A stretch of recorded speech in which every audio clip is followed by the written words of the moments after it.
Tuan Khalid, sekejap. Suara kita tak dengar. Tak dengar langsung ke macam mana? Tak dengar langsung.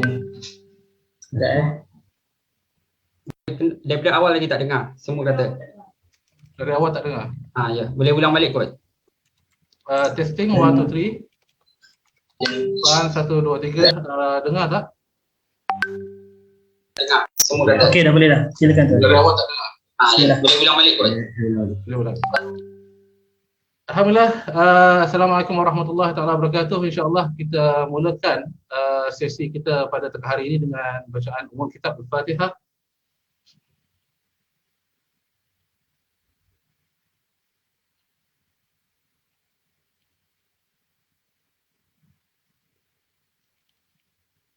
Alhamdulillah, pertama-tama kita merafakkan setinggi-tinggi rasa syukur kita kepada Allah Subhanahu Wa Taala kerana dengan berkenan Allah Subhanahu Wa Taala, kerana dengan keizinan Allah Subhanahu Wa Taala kita dapat berkumpul pada tengah hari ini dengan pastinya dengan niat untuk kita mendapat redha Allah Subhanahu Wa Taala, untuk kita memperbaiki keadaan dan menerangkan segala kerunsingan rakan-rakan netizen semua, rakan-rakan di sosial media dan sebagainya. InsyaAllah hari ini bersama dengan kita adalah seluruh pasukan Persatuan Cinta Gaza. Alhamdulillah mereka semua bersama dengan kita dan saya pada hari ini dijemput sebagai moderator jemputan, yang mana last minute juga tuan-tuan dan puan, dijemput pada awal pagi, 2 pagi tadi dijemput, dan saya rasa ini adalah satu jawab yang besar kerana kita sayangkan ummah dan kita sayangkan Palestin.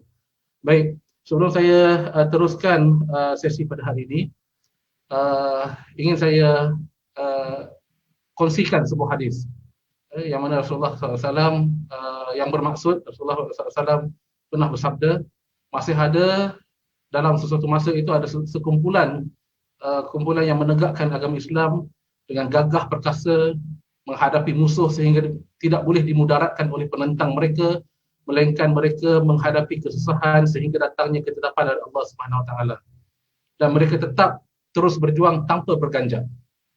Jadi para sahabat bertanya kepada Rasulullah, "Ya Rasulullah, di manakah mereka berada?"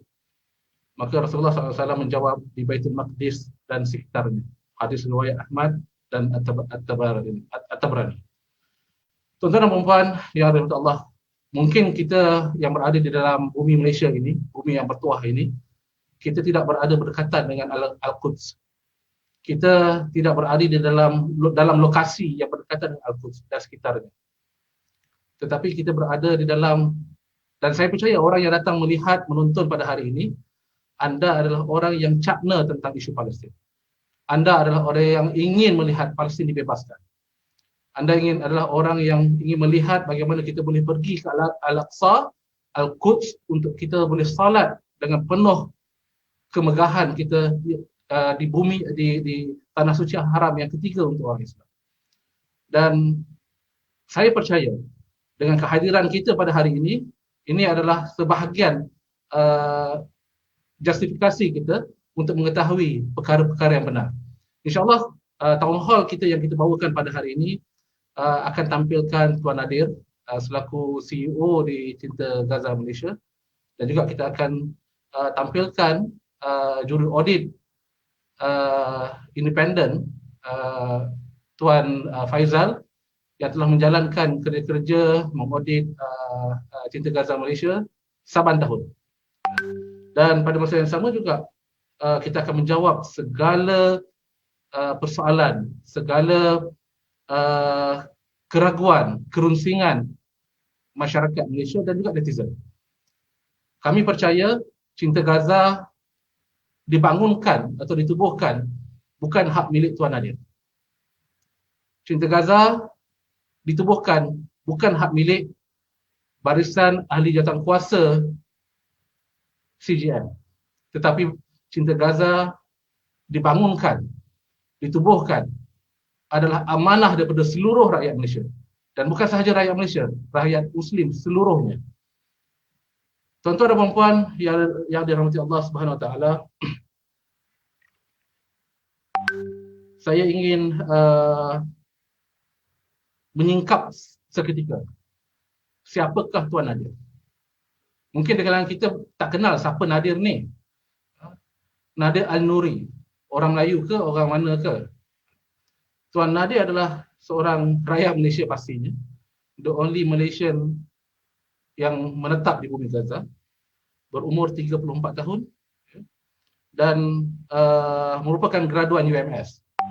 Mungkin di kalangan kita ada yang graduan UMS, maka anda semua haruslah berasa bangga kerana ada graduan yang berada di Gaza.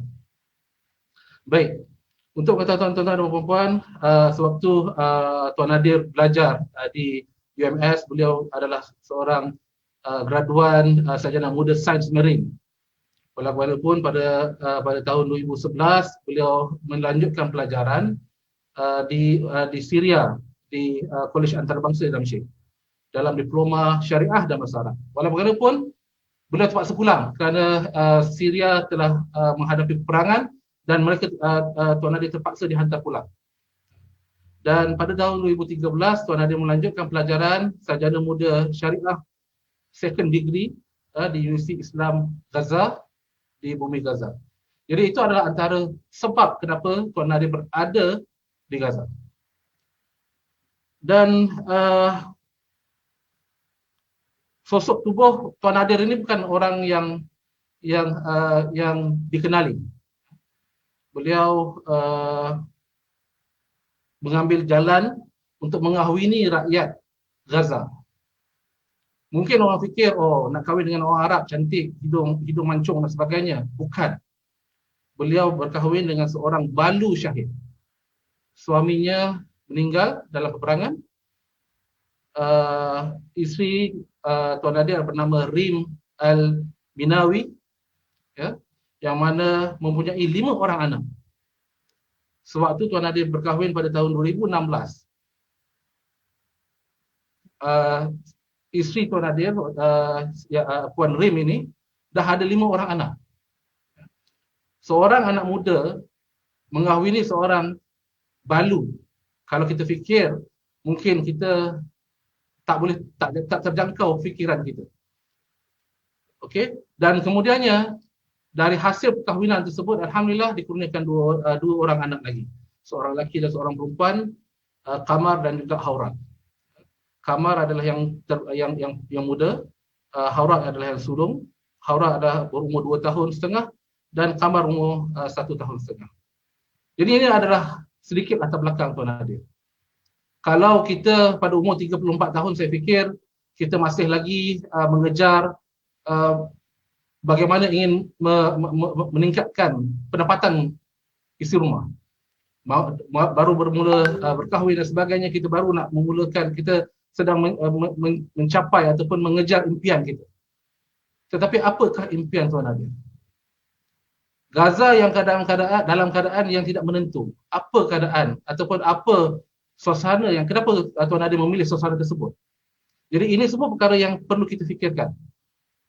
Dalam keadaan Gaza yang serba kekurangan, dalam keadaan Gaza yang serba tidak menentu, Tuan Nadir memilih untuk terus menetap di Gaza, menjadi sebahagian daripada anggota masyarakat di Gaza, dan Gaza adalah bumi beliau, sebahagian dari kehidupan beliau.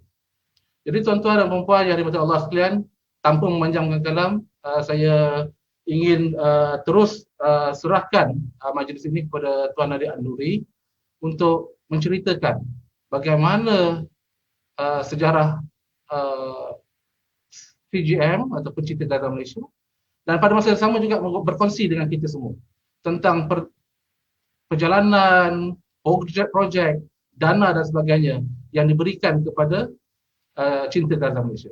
Dengan itu saya mengucapkan ahlan wa sahlan kepada Tuan Nadir. InsyaAllah majlis mempersilakan Tuan Nadir Al-Nuri. Tafadhal mashkura. Baik. Bismillahirrahmanirrahim. Alhamdulillahi rabbil alamin. Wassalatu wassalamu ala asyrafil anbiya'i wal mursalin wa ala alihi wa sahbihi ajma'in. Rabbi shrah li sadri wa yassir li amri wa hlul 'uqdatam min lisani yafqahu qawli. Rabbana atina fid dunya hasanah wa fil akhirati hasanah wa qina adzaban nar. Allahumma ansuril Islam wal muslimin fi kulli makan وفي كل الزمان يا رب العالمين. اللهم اجعل هذا جمعا مرحوما وتفرقنا من بعده تفرقا معصوما. Ya Allah, jadikanlah pertemuan kita pada hari ini pertemuan yang penuh diberkati, pertemuan untuk kita lebih kenal Palestin, pertemuan untuk lebih kita kenal dan cinta penduduk-penduduk yang ada di Palestin, yang ada di bumi Gaza, kerana mereka ini adalah saudara mara kita. Mereka ini adalah keluarga kita. Mereka ini adalah orang-orang yang kalau dipanggil untuk kita pertahankan mereka, maka kita akan pertahankan segala kepentingan mereka, keperluan mereka, dan kita akan berikan apa sahaja yang kita ada untuk mereka. Kerana kita telah merasai penjajahan, kita telah merasai kesakitan, kita mungkin pernah merasai kepedihan, dan hari ini kita berada dalam suasana terkepung dalam rumah kita masing-masing, maka kita merasa pada hari ini bagaimana mereka berada di dalam kepungan. Jadi jadikan insya-Allah pertemuan pada hari ini pertemuan yang penuh keberkatan, pertemuan yang boleh menyelesaikan masalah, pertemuan yang boleh bawa kita lebih dekat dengan bumi Palestin yang kita cintai dan kita kasihi ini. Terima kasih. Pertama sekali saya nak ucapkan kepada pasukan Cinta Gaza Malaysia, seluruh tim kita berada bersama-sama dengan kita pada hari ini. Walaupun tim yang ada ni tim yang dari bumi Malaysia sahaja. Dari bumi Gaza kita tak boleh nak kejut suruh masuk live pagi-pagi ketika ini. Dia orang dah 3 hari bekerja untuk korbankan 123 ekor lembu. Dan Alhamdulillah sekarang ni di bumi Gaza pun masih siang lagi, pukul 7 pagi. Jadi kita jemput yang mana yang ada, sahabat-sahabat kita, tim kita yang bekerja keras, yang bersama-sama, yang mengurus, yang merancang, yang menyusun gerak kerja kita untuk bumi Palestin bersama-sama. Ahlan wa sahlan, terima kasih kepada tim kalian. Walaupun kalian mungkin tak dikenali, tapi harga, pengorbanan dan jasa kalian adalah sangat-sangat besar untuk seluruh bumi Palestin. Dan pastinya kita mengucapkan juga ahlan wa sahlan, selamat datang kepada kalian, para pembaca, penyokong, rakan-rakan yang sentiasa berada bersama-sama dengan Persatuan Cinta Gaza Malaysia, sentiasa berada bersama dengan NGO-NGO lain yang telah berpuluh-puluh tahun membantu bumi Palestin. Dan kita sangat-sangat gembira kerana selepas peperangan 11 hari yang berlaku ke atas bumi Gaza, walaupun nampak sakit, walaupun nampak banyak yang terpaksa dikorbankan, walaupun rumah-rumah mereka musnah, walaupun anak-anak yatim yang baru lahir, anak-anak yatim seramai lebih kurang 230 orang anak-anak yatim yang lahir, 252 orang syuhada-syuhada, lebih kurang 2,000 rumah yang telah dimusnahkan secara keseluruhan, sekitar 15,000 rumah yang musnah secara separa. Harga ini harga yang mereka terpaksa bayar untuk pastikan perjuangan mereka dapat diteruskan, untuk pastikan negara mereka dapat dibebaskan, walaupun mereka hanya dapat bergerak satu langkah saja ke arah pembebasan tersebut. Dan pastinya harga itu yang terpaksa mereka bayar untuk pastikan dunia bangkit, untuk pastikan orang-orang Islam bangun semula, untuk pastikan orang-orang Malaysia tengok dan sedar apa yang sedang berlaku di bumi Palestin. Dan pastinya kalau kita tanya kepada orang Palestin, sanggup tak kalau kalian diminta untuk bayar sekali lagi harga yang sama untuk pastikan perjuangan ini dapat diteruskan, maka mereka akan sebut kami akan bayar lagi dan lagi dan lagi. Sebab itu kita sangat hargai kalian yang berada bersama-sama dengan kami dalam live pada hari ini. Kalian boleh sharekan beramai-ramai, pastikan semakin ramai dengar, pastikan berita ini sampai kepada semua orang, sebab pada hari ini kita buat satu sesi town hall untuk kita jelaskan kekusutan, untuk kita bawa kalian mendekati Palestin. Dan hari ini kita bawa satu hashtag yang sangat-sangat best, yang sangat-sangat menarik, yang sangat-sangat baik untuk kalian dan untuk Palestin, iaitu hashtag semua untuk satu. Kita adalah semua, saya, CJM, NGO-NGO, kalian, kerajaan, raja, semua untuk satu, dan satu itu ialah Palestin. Maka satu itu yang kita nak fokus, satu itu yang kita nak bagi tumpuan, satu itu yang kita nak bagi seluruh kuasa, seluruh tenaga, seluruh masa, seluruh harta kita untuknya, iaitu Palestin. Perjuangan ini bukanlah perjuangan satu orang, tetapi perjuangan ini adalah perjuangan semua orang untuk bumi Palestin. Maka tuan-tuan dan puan-puan, sekali lagi terima kasih kerana berada bersama-sama dengan kita. Boleh teruskan berkongsi insya-Allah live kita pada hari ini. Dan hari ini saya nak bercerita kepada kalian dengan bermula, cerita kita nak bermula dengan CJM itu sendiri, dengan Cinta Gaza Malaysia itu sendiri. Dan sebab apa penting untuk kalian kenal Cinta Gaza Malaysia? Sebab kami seperti NGO-NGO yang lain, kita ada cara kerja kita. kita berada di bumi Palestin ini sejak 10 tahun yang lepas. Alhamdulillah kita kenal budaya mereka, kita kenal siapa mereka yang merupakan customer-customer kita, yang merupakan pelanggan-pelanggan kita dalam kerja-kerja kebajikan, iaitu mereka yang mendapat manfaat. Dan insya-Allah, pertama sekali saya nak kongsikan kepada kalian, kepada tuan-tuan, kita bawa dan dekat dengan CJM, dengan bumi Palestin ini, ialah kita punya organizational profile, profil organisasi kita. Sebab kita nak tunjukkan kepada kalian bagaimana kita bekerja. Kita nak tunjukkan kepada kalian bagaimana kita sebagai orang yang melakukan kerja-kerja kebajikan, kerja-kerja kemanusiaan ini kena melakukan kerja kita dengan penuh perancangan di dalam sebuah pasukan. Dan saya nak kongsikan kepada tuan-tuan dan puan-puan kita punya organizational profile pada hari ini. Tolong maklumkan boleh nampak ke, tak boleh nampak ke, tak jelas ke. Boleh nampak ke? Okey, boleh nampak. Yang dalam Zoom ni ialah duk angguk memang nampak lah. Tapi yang dekat online boleh nampak ke? Nampak tu, nampak. Okey. Dalam online pun nampak juga. Okey. Jadi ini ialah Cinta Gaza Malaysia, NGO yang sebahagian kalian kenal, sebahagian kalian telah sokong, ada yang baru sokong selepas berlaku peperangan. Belum buka. Apa yang kalian nampak tu?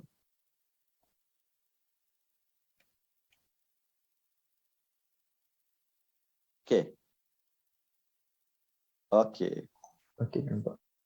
Jadi inilah kita punya organization profile.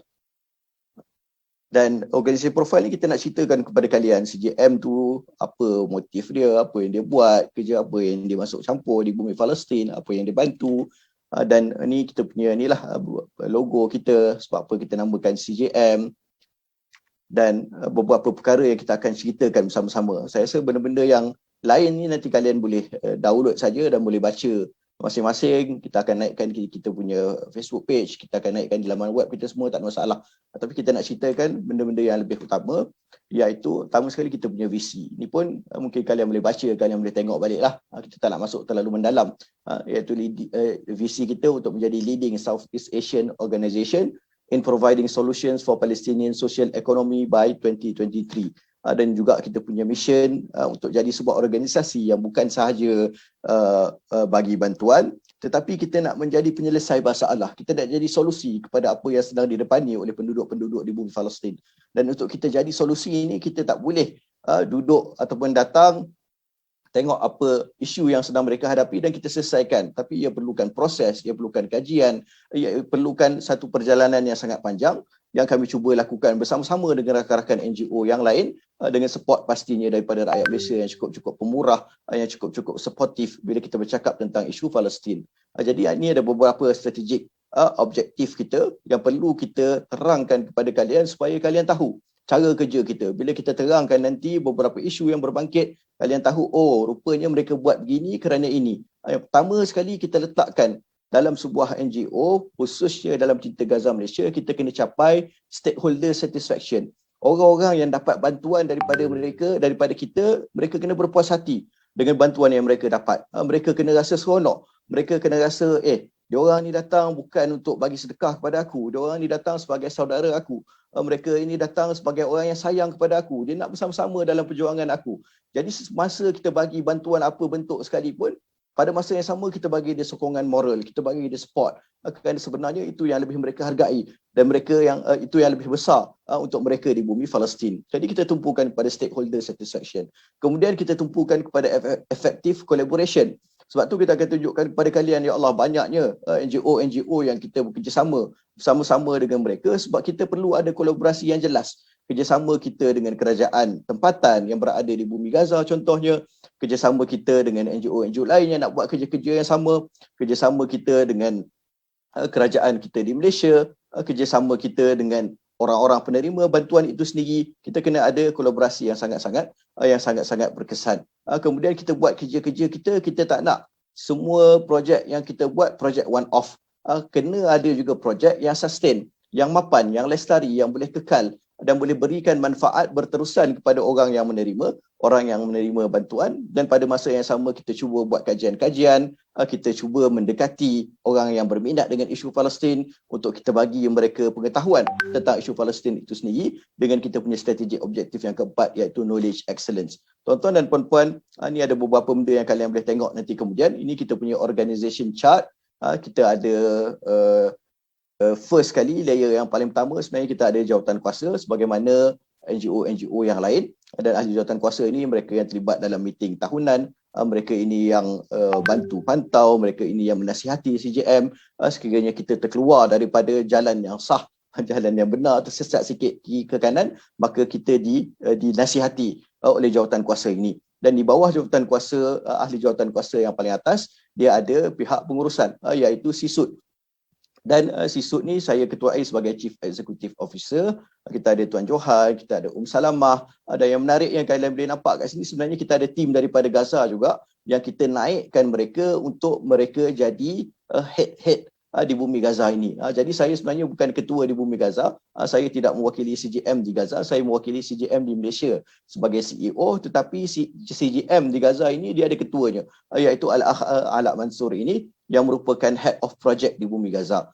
Dia yang terima proposal daripada NGO, dia yang bertanggungjawab untuk nilai projek-projek tersebut melalui kaedah needs assessment dan sebagainya. Dia yang tengok apa keperluan penduduk setempat, dia susun pertemuan supaya kita boleh berbincang dengan pihak kerajaan, dan akhirnya dia buat keputusan bersama-sama dengan tim yang lain untuk tengok keperluan projek-projek yang nak dilaksanakan. Selain daripada itu, kita ada juga Dr. Ibrahim Zaim yang ketuai kita punya Palm Strategic Center. Palm Strategic Center ni kita punya pusat kajian. Begitu juga kita ada Naim Mustaha dan rakan-rakan yang lain lah. Syadi Salim kita punya Head of Cultural Center, ketua pusat budaya kita di bumi Palestin. Jadi ini adalah beberapa orang yang kita bawa kalian untuk kenal supaya kalian tahu bahawa kita ini bekerja bukan seorang diri, tapi ini ramai support group yang berada bersama-sama dengan kita dan alhamdulillah dapat sertai kita bersama-sama pada hari ini.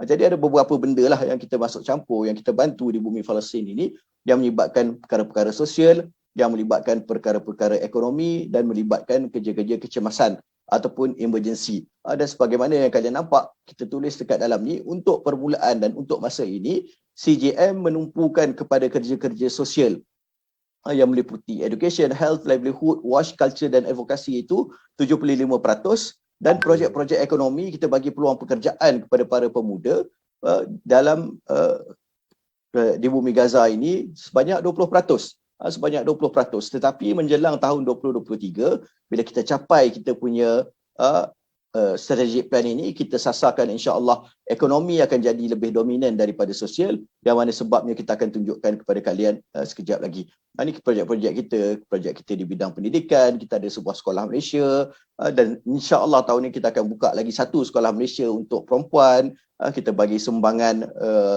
scholarship, kita ada projek-projek health, kita ada projek-projek livelihood, kita ada projek-projek wash yang kaitan dengan telaga dan sebagainya, dan kita ada pusat budaya kita sebagaimana yang kita sebutkan, dan kita juga ada satu mobile library, lori yang kita tukarkan menjadi perpustakaan mini, dan kita juga bekerjasama dengan banyak pihak dalam bidang advokasi untuk membantu Palestin dari segi undang-undang dan sebagainya, memberikan kefahaman dan berkongsi berita melalui Palestine Malaysia Strategic Initiative Center. Jadi banyaklah projek-projek kita ni, kita tak nak sebut satu-satu. Sekolah Malaysia kita yang mana kalian tak pernah tengok, nanti kita bagi kita punya link-link ni, kalian boleh tengok semua sekolah Malaysia yang berada di bumi Gaza. Kalau rajin nanti kita boleh pergi ke sekolah ni bersama-sama, kita buat live dan kita tunjukkan kepada kalian on the ground bagaimana bendera Malaysia berkibar di bumi Gaza ini. Kita ada bantuan winter, Ramadan, korban macam mana kita buat semalam.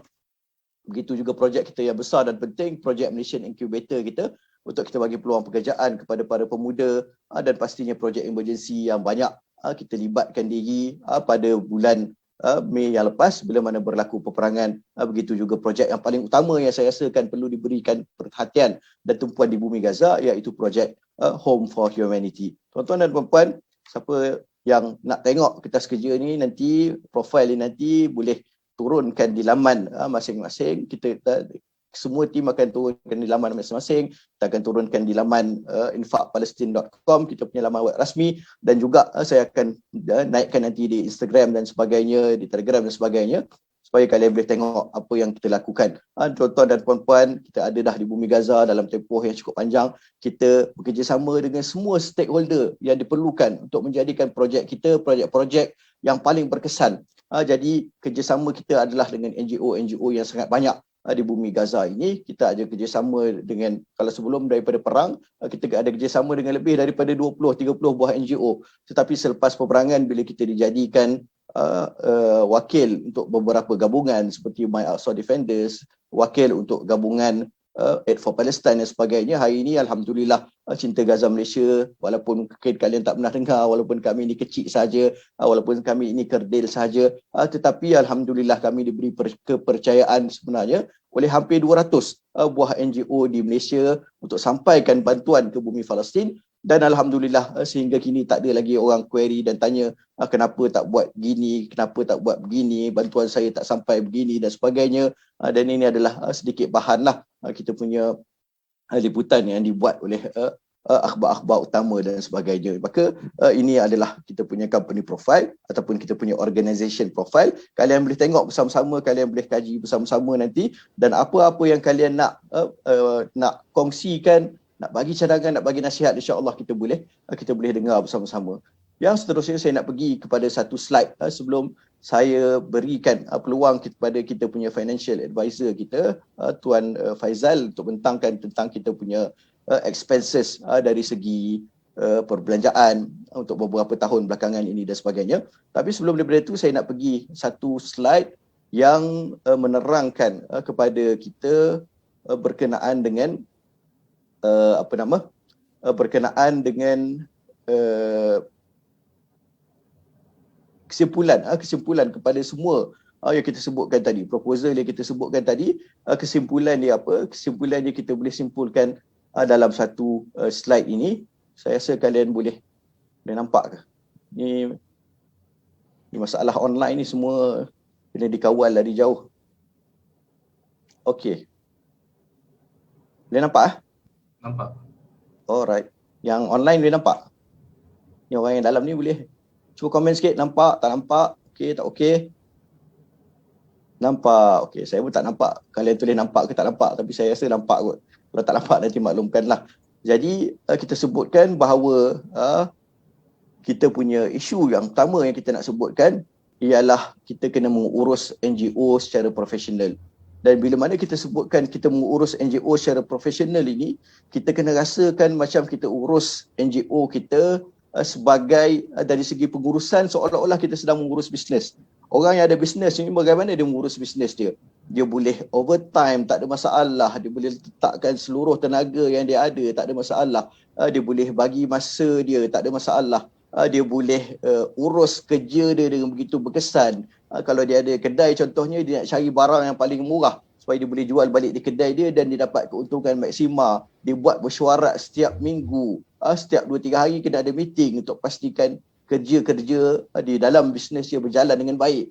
Maka bila mana kita menyebutkan tentang NGO, sepatutnya kita ada sistem pengurusan yang sama. Kita kena ada meetingnya, kita kena ada check and balance-nya, kita kena ada meal committee-nya, kita kena ada auditor, kita kena ada orang yang tengok dan bagi nasihat dan bagi panduan tentang apa yang kita lakukan. Kita kena dengar nasihat orang-orang yang ada sebelum daripada kita yang melakukan kerja-kerja yang sama, sebab at the end of the day, kalau bisnes kita adalah untuk dunia kita, NGO ini, kerja yang kita buat ini adalah untuk akhirat kita, adalah untuk long term kehidupan kita. Dan kalau kita buat bisnes, kita selalu sebutkan customer is always first.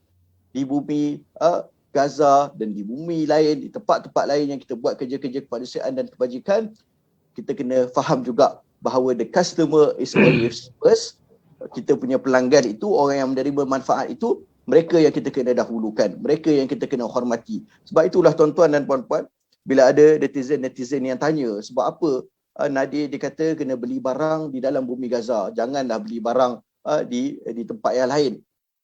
Kita bekerja khususnya dalam tempat konflik, tempat yang berlaku peperangan, di mana kita nak bagi bantuan dengan kaedah yang paling berkesan. kita nak bagi bantuan dengan kaedah yang paling cost effective. Kita nak bagi bantuan supaya sampai kepada satu yang kita sebut tadi tu. Sebab kita sebut semua ni untuk satu, iaitu untuk bumi Palestin. Jadi kita kena letakkan kerja-kerja kita, penilaian dia kena diletakkan orang yang nak terima manfaat, mereka yang berada di tangga yang pertama. Jadi kalau kita beli bantuan di luar daripada bumi Gaza dan bantuan tu kita nak sampai cepat, kita beli makanan contohnya di luar daripada bumi Gaza, orang tu lapar ketika perang. Tiba-tiba bantuan kita sebab kita beli di luar daripada Gaza 2 bulan, 3 bulan, 4 bulan barulah sampai. Ada rakan-rakan NGO dia buat kerja dengan tidak berkesan. Contohnya rakan-rakan kita daripada negara jiran, dia buat apa? Dia hantar beras daripada negaranya. Bertantan beras dihantar ke bumi Gaza. Sampai ke bumi Gaza selepas 6 bulan. 6 bulan barulah sampai ke bumi Gaza dalam keadaan beras itu sudah rosak. Jadi apa manfaatnya? Apa manfaatnya kepada penduduk yang kita nak bantu? Adakah kita semata-mata nak, ni saya dah beli barang ni, saya dah beli beras banyak ni, berat dah ni, saya dah beli beras bertantan saja, kita nak ambil gambar, kita tunjuk kepada media di negara kita, dan bila mana kita hantar, tiba-tiba barang tu dah rosak. Tiba-tiba barang tu dah tak boleh digunakan. Ataupun sampai lambat. Orang perlukan barang tu sekarang, tiba-tiba berbulan-bulan barulah barang tu sampai. Maka itu tidak efektif, itu tidak efisien untuk mereka. Dan bila mana kita menyebutkan juga tentang projek-projek yang kita nak laksanakan, contohnya netizen tanya, ada NGO yang nak buat contohnya rumah anak yatim di bumi Gaza. Kita sebut kita nak projek satu yang berimpak tinggi, yang kedua customer first. Dan bila sebut customer first tu maksudnya kita kena hormati orang yang berada di tempat itu, kita kena hormati budaya dia, kita kena faham keadaan dia. Dan bila mana kita bercakap tentang orang-orang Palestin, masya-Allah, ia adalah sesuatu yang sangat-sangat aib. Sebenarnya bila mana anak-anak mereka yang telah syahid ayah mereka contohnya diserahkan kepada rumah anak yatim. Dan siapalah yang boleh bercerita tentang anak yatim ni lebih daripada saya yang telah duduk di bumi Gaza, dan saya ada anak-anak yatim di bawah tangan saya. Dan kalian kalau dengar cerita, ya Allah, sedihnya anak-anak yatim yang saya bela ini, bagaimana mereka berdepan dengan konflik dengan keluarga, bagaimana mereka membangun tanpa anak-anak, tanpa ibu, tanpa ayah, khususnya bila mana ayah mereka ini seorang pejuang, jarang-jarang mereka dapat jumpa. Jadi banyak perasaan yang bercampur bau di antara mereka ini. Tetapi at the end of the day, adakah anak-anak ini akan dihantar oleh keluarganya pergi kepada rumah anak yatim? Jawapannya tidak. Sebab itulah banyak kawan-kawan kita, termasuklah pada waktu perang yang lepas, dia kata kami dapat kumpulkan 500,000. 500,000 ni kami nak buka satu child center untuk anak-anak yatim duduk. Maka saya jawab kepada mereka, minta maaf, tetapi di bumi Gaza ini, walaupun ada 20,000 orang anak-anak yatim, tetapi percaya atau tidak, hanya ada satu saja rumah anak yatim yang meliputi seluruh kawasan Gaza itu, dan rumah anak yatim satu-satu yang ada ini hanya memberikan khidmat ataupun ada orang anak yatim, anak-anak yang duduk dekat tempat ini, dekat Ma'had Al-Amal ini, hanya lebih daripada 100 orang saja. Maksudnya 20,000 orang anak yatim, 100 orang saja, 100 lebih saja yang duduk di rumah anak yatim. Jadi kita nak pergi ke bumi Palestin, kita nak buka rumah anak yatim ni untuk apa? Kat mana kita nak cari anak yatim untuk duduk dekat rumah anak yatim kita? Kita buat kerja betul. Tak kisah kita punya duit ke, duit orang ke, tetapi bila kita nak buat kerja betul-betul, kita kena susun betul-betul, kita kena tahu keperluan mereka, kita kena hormat budaya penduduk-penduduk setempat, barulah kita boleh melaksanakan projek-projek tersebut dengan lebih berkesan. Dan yang terakhir sekali, kita nak sebutkan bahawa kita bekerja, kita kena buat projek-projek jangka masa panjang dan lestari. Kita tak boleh terus minta duit sumbangan, tetapi kita pastikan projek-projek kita dia bagi kesan jangka masa panjang kepada penduduk, dia bagi impak yang tinggi kepada penduduk, dan sampai satu tahap insya-Allah dia boleh jadi projek yang self-sustain, yang dia boleh terus dan menerus memberikan, orang kata apa, dibangunkan dengan diri dia sendiri. Dah tak perlu dah asyik nak bagi duit. Sebab itu kita di CGM kita ada ladang strawberry yang kita sedang usahakan. Alhamdulillah dah masuk fasa kedua. Lepas daripada ini mereka ada ladang strawberry Cameron Highland, kita namakan di bumi Gaza ini. Dan percaya ataupun tidak, saya sebut kepada anak-anak saya, anak-anak Gaza ini, kita kata kita nak namakan ladang ini ladang strawberry Malaysia. Mereka kata sebab apa namakan ladang strawberry Malaysia? Saya kata saya nak namakan sebagai nama ladang strawberry Cameron Highland, takut orang tak kenal pula. Walaupun mereka dengar cerita daripada mak mereka pernah sampai ke Cameron Highland, dia dengar cerita daripada maknya, seronoknya Cameron Highland ni ada strawberry dan sebagainya. Jadi dia tanya balik kepada saya, kenapa tak namakan sebagai Cameron Highland? Saya kata kalau namakan sebagai Cameron Highland, nanti orang tak kenal lah. Cameron Highland, orang tak kenal lah. Sebab Cameron Highland ni orang Malaysia kenal. Tiba-tiba anak saya kata, tapi dalam buku geografi sekolah saya, dia ajar sebenarnya dan disebutkan nama Cameron Highland itu sebagai salah satu tempat pelancongan di tanah tinggi yang menjadi contoh dalam buku teks anak-anak Palestin di bumi Palestin. Jadi Masya Allah, kita terus hubungi dengan Datuk Bandar Majlis Perbandaran Bait Lahya di sebelah utara Gaza ini, satu-satunya tempat yang boleh keluar strawberry, dan kita maklum kepada dia kita nak tukar nama kepada ladang strawberry Cameron Highland. Jadi Alhamdulillah, ladang itu dalam progres. Begitu juga insya-Allah kita akan buka dalam masa terdekat ladang-ladang pertanian, kita akan buka ladang-ladang lembu, kita akan buka banyak projek yang insya-Allah akan memberikan kesan jangka masa panjang kepada mereka.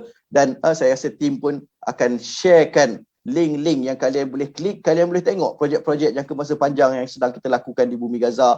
Sekolah Malaysia kita yang ada laman Facebook dia, kalian boleh masuk, tapi kena pandai bahasa Arab sikitlah. Dan begitu juga banyak bahan-bahan yang lain kalian boleh klik dan kita akan kongsikan juga dalam laman-laman kita yang lain. Sebelum saya sambung, kita bagi peluang untuk kita dengar perbentangan daripada financial advisor kita. Saya ucapkan sekali lagi terima kasih kepada kalian yang berada bersama-sama dengan kita pada hari ini, dan saya serahkan balik kepada Tuan Khalid sebagai moderator kita.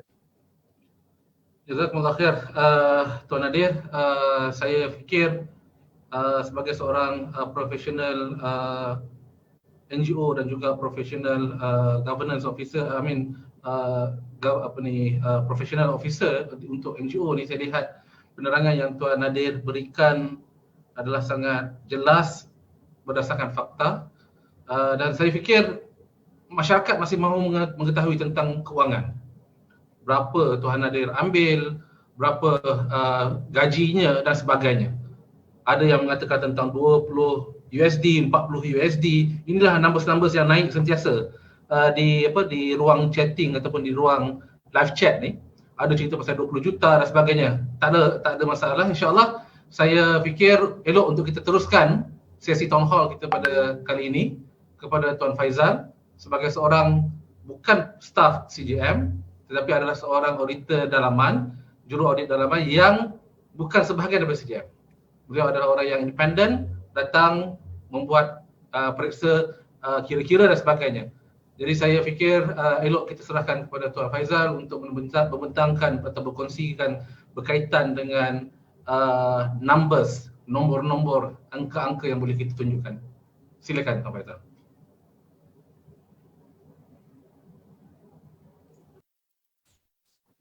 Okey, bismillahirrahmanirrahim. Alhamdulillahirabbil. Terima kasih kepada Tuan Moderator iaitu Tuan Khamil. Terpanggil saya hari ini adalah ingin berkongsi berkaitan dengan pelaksanaan-pelaksanaan yang telah saya jalankan, dan saya ingin mengucapkan terima kasih kepada pihak CGM juga kerana memberi saya ruang dan peluang untuk saya membuat semakan check and balance sebagai seorang penasihat bebas audit dalaman. Okey, tanpa membuang masa, kita boleh moderator mungkin boleh membuat share ataupun berkongsi link berkaitan dengan laporan keuangan yang telah disemak. Pertama adalah ingin saya menerangkan berkaitan dengan persoalan-persoalan para masyarakat ataupun netizen yang berkaitan dengan laporan audit. Seringkali kita mendengar dan tuntutan daripada para netizen iaitu CGM mengeluarkan laporan audit ataupun tidak. Di mana laporan-laporan audit CGM? Hasil semakan saya menunjukkan bahawa CGM merupakan satu pertubuhan yang berdaftar di bawah RAS. Mungkin pihak moderator boleh share slide.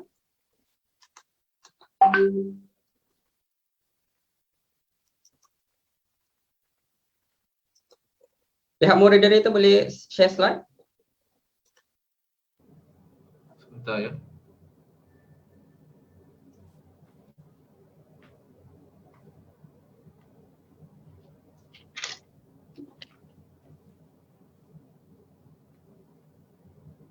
Boleh nampak ke? Iaitu slide pembentangan. Bukan yang ni ya?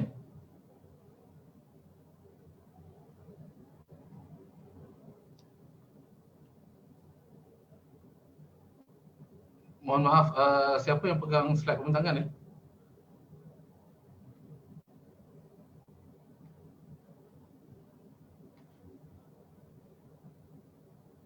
Siapa yang pegang slide pembentangan untuk kewangan? Tuan Faizal ada share di mana tadi? Di dalam WhatsApp.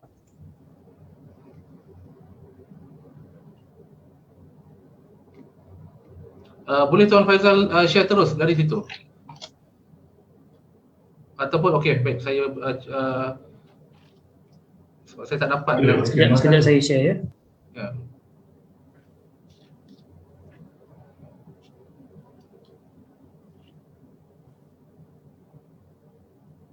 Silakan Tuan Faizal. Okey, terima kasih Tuan Moderator. Okey, di sini saya ingin memberi beberapa penerangan atau beberapa perkara yang berkaitan dengan CGM. Seperti yang kita tahu bahawa ini adalah ringkasan peruntukan undang-undang yang berkaitan dengan CGM. So, saya nak membuat perbezaan di sini berkaitan dengan ROS dan SSM. Kebanyakan terdapat NGO yang mendaftarkan penumbuhan mereka di bawah ROS. Dan terdapat juga NGO yang mendaftarkan pertumbuhan mereka di bawah SSM. Dan peruntukan undang-undang ini adalah berbeza, di mana di bawah ROS ianya tertaluk di bawah Seksyen 26 Akta Pertubuhan 1966. Dan di bawah peruntukan undang-undang untuk SSM pula di bawah Seksyen 24 Akta Syarikat 1965. Jadi di sini saya nak menunjukkan perbezaan apa itu laporan beraudit yang disahkan dan laporan pemeriksa kira-kira. Jadi di sini kita menunjukkan bahawa CGM telah membuat atau mengeluarkan laporan pemeriksa kira-kira iaitu daripada tahun 2015 sehingga 2019 tanpa culas menghantar kepada pihak ROS. Jadi setiap orang boleh membuat semakan di ROS. Yang terakhir dihantar adalah pada tahun 2019. Okey, jadi persoalan di sini orang akan tanya bagaimana pula 2020. Okey, pada ketika ini kewangan untuk 2020 adalah tertakluk kepada pihak pengurusan, di mana pihak pengurusan CGM telah bersetuju atau menyahut cabaran iaitu melantik auditor luaran untuk membuat pelaksanaan audit secara sah yang dilantik oleh auditor yang bertauliah. Jadi di sini menunjukkan bahawa CGM cuba mengambil pendekatan terlebih dahulu atau mengambil pendekatan kehadapan iaitu sebagai sukarelawan atau sebagai sukarela untuk memastikan bahawa pertubuhan NGO daripada CGM ini juga mampu untuk membuat atau melaksanakan atau melantik pihak auditor luaran untuk memastikan bahawa keuangan mereka diuruskan secara integriti, transparansi. Okey, di sini saya tidak akan menerangkan berkaitan dengan keuangan 2020, tetapi saya akan buat rumusan sedikit berkaitan dengan analisis kunci kira-kira iaitu pada tahun 2017 dan 2018. Iaitu analisis kunci kira-kira ini telah dihantar kepada pihak ROS. Jadi di sini semakkan telah dibuat dan saya hanya menerangkan di dalam sesi town hall ini untuk menunjukkan pergerakan keuangan. Kalau kita lihat daripada tabel sebelah itu, iaitu pada 2017 hingga 2018 menunjukkan bahawa aset tetap tidak ada pada tahun 2017. Tetapi pada tahun 2018 telah bertambahnya aset iaitu pada 55,000. Okey, sesiapa yang ingin melihat detail berkaitan dengan penyata keuangan ini boleh lihat di link yang dikongsikan. Jadi analisis ini menunjukkan bahawa perkembangan CGM menunjukkan bahawa daripada awal mereka bergerak secara minimal cost iaitu mereka tidak membeli aset tetap untuk menjaga perbelanjaan yang akan disalurkan ke luar negara. ataupun khususnya ke Gaza. Okey, di sini saya akan menunjukkan pula berkaitan dengan ringkasan untuk ringkasan berkaitan dengan 2018 dan 2019. Okey, kita dapat lihat bahawa pertambahan, perbezaan iaitu peningkatan daripada 2018 kepada 2019 sebanyak 17%, iaitu daripada aset tetap dan aset semasa juga 27%. Dan pertambahan juga dari segi dana yang dibiayai sebanyak 22%. Okey, kita boleh rujuk detail di laporan kewangan kunci kira yang telah dikongsikan. Okey, laporan kewangan yang telah dikongsikan ini adalah berkaitan ataupun telah dilaksanakan oleh pemeriksa kira-kira. So, jadi apa tanggungjawab pemeriksa kira-kira ni? Dan apa pula tanggungjawab ahli jawatankuasa CGM? Jadi kita melihat kat sini bahawa laporan penyata kewangan kunci kira-kira ni, pemeriksa kira-kira ni berpendapat bahawa penyata kewangan ini telah disediakan selaras dengan peruntukan Seksyen 26 Akta Pertubuhan 1966, iaitu Akta 335, dan peruntukan-peruntukan yang diluluskan di Malaysia untuk memberikan gambaran yang benar dan saksama mengenai kedudukan kewangan persatuan pada akhir tahun berakhir, dan prestasi kewangan dan aliran tunai untuk tahun berakhir juga. Jadi ada tak keperluan-keperluan berkaitan dengan peruntukan undang-undang berkanun lain? Dari segi peruntukan undang-undang berkanun lain, pemeriksa telah memastikan bahawa rekod perakaunan ini dan lain-lain rekod termasuk perkara-perkara yang dikehendaki oleh Akta Pertubuhan untuk disimpan oleh persatuan telah disimpan dengan sewajarnya menurut peruntukan akta tersebut. Jadi apa tanggungjawab ahli jawatankuasa CGM ni terhadap penyata kewangan ni? Untuk memastikan bahawa penyata kewangan yang disediakan adalah memberi gambaran yang benar dan saksama berdasarkan kepada dasar-dasar perakaunan yang dibentangkan menurut peruntukan Akta Pertubuhan. Jadi ahli-ahli jawatankuasa ini juga bertanggungjawab ke atas kawalan dalaman berkaitan penyediaan dan persembahan dan sama penyata kewangan yang bebas dari kesilapan yang material sama ada disebabkan kesilapan atau pecah amanah. Ini adalah tanggungjawab ahli jawatankuasa CGM. Ahli jawatankuasa juga perlu memastikan bahawa penyimpanan rekod kewangan lain-lain rekod yang diperlukan untuk disembahkan dalam penyata kewangan. Jadi terakhir sekali adalah berkaitan dengan tanggungjawab pemeriksa ni, iaitu memastikan bahawa semakan dijalankan dan kesesuaian polisi perakaunan yang digunakan dan kemunasabahan anggaran perakaunan yang berkaitan dengan pendedahan yang dibuat oleh ahli-ahli jawatan kuasa. Okey, kalau kita lihat slide berikutnya, saya membuat rumusan ringkas di sini. Boleh tukar slide? Okey, saya membuat rumusan di sini berkaitan dengan kerisauan atau kebimbangan para penyumbang kepada CGM. Seringkali kita rungsing berkaitan dengan bagaimana pihak CGM membuat perbelanjaan mereka. Pada tahun 2017 hingga 2018, pendapatan telah meningkat sebanyak 81% dan perbelanjaan juga telah meningkat kepada 58%. Dan pada tahun 2018 ke hingga 2019, kita nampak perbezaan yang amat ketara, iaitu sehingga 133% dan perbelanjaan juga amat ketara, 160%. Jadi sini menunjukkan bahawa apa-apa pendapatan dan apa-apa perbelanjaan diuruskan dengan dengan secara teratur. Kalau lihat di penyata kewangan yang detail, kita akan nampak bahawa dalam not laporan pemeriksa kira-kira menyatakan bahawa setiap perbelanjaan telah dinyatakan dalam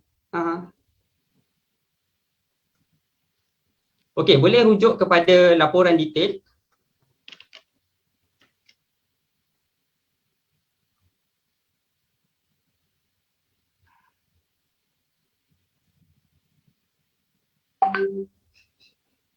Okey, seterusnya saya akan membentangkan berkaitan dengan rumusan slide berikutnya.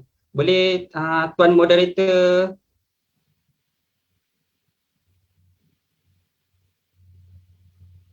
Slide ni ke?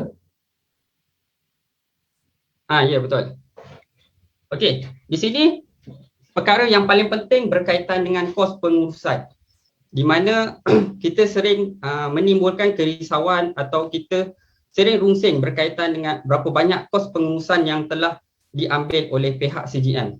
Kalau mengikut laporan yang telah dihantar kepada ROS menunjukkan bahawa 2015 hingga 2017 ataupun 2015 hingga 2016 menunjukkan bahawa kos pengurusan yang diambil tidak sampai 1% ataupun 0.02%. Ini kerana pada peringkat awal penubuhan CGM ini menunjukkan bahawa ahli jawatankuasa melaksanakan kerja-kerja mereka secara sukarela, iaitu tidak terlibat dengan sewaan pejabat, tidak terlibat dengan allowance dan gaji, dan juga tidak terlibat dengan perbelanjaan-perbelanjaan yang besar. Jadi apa-apa sumbangan yang diterima, kebanyakannya 99% akan disalurkan terus kepada Gaza. Ini yang diamalkan pada peringkat-peringkat awal. Tetapi apabila telah menerima dana yang semakin meningkat, pihak pengurusan CGM pula telah mengambil inisiatif untuk membentuk pasukan-pasukan yang mahir, yang profesional untuk menguruskan dana tersebut. Dan kita melihat walaupun peningkatan yang agak ketara pada 2018 hingga ke 2019, tetapi kos pengurusan yang digunakan adalah tidak melebihi daripada 3%. Kalau kita lihat perbezaan kos pengurusan tahunan pada 2019 dan 2018 menunjukkan bahawa 2019 adalah 3% dan 2018 adalah 2%. Jadi pihak pengurusan CGM cuba mengamalkan kos pengurusan yang sangat-sangat minima. So kita boleh lihat laporan detail pemeriksa kira-kira yang menunjukkan bahawa pembelanjaan kos pengurusan ni adalah seperti kos pentadbiran, sewa, upah, gaji dan bil-bil yang lain. Kalau kita lihat pada tahun 2018, pembelanjaan pentadbiran pada 2018 hanyalah 52,000. Nak dibandingkan dengan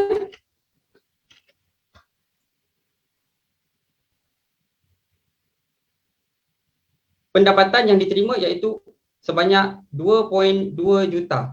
Jadi di sini pada tahun 2018 dan sehingga ke 2019 kita dapat melihat bahawa peningkatan yang amat ketara pendapatan dan juga pembelanjaan. Walau bagaimanapun ini menunjukkan bahawa pihak CGM telah menguruskan kos pengurusan yang sangat-sangat minima. Ini adalah polisi yang telah dipersetujui oleh pihak-pihak ahli jawatankuasa CGM.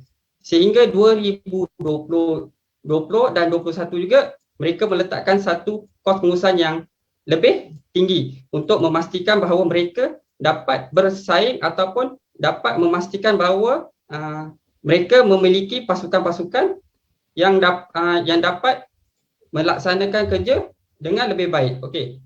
Di sini saya terpanggil untuk membuat semakan secara sukarela berkaitan dengan setiap perbelanjaan dan pendapatan yang diterima. Mungkin pada tahun 2020 setelah laporan audit akan dikeluarkan, kita akan membuat satu sesi town hall yang saya rasakan ianya amat perlu untuk dipaparkan kepada pihak umum, iaitu memastikan bahawa pihak-pihak penyumbang tahu ke manakah saluran-saluran duit yang telah dibelanjakan.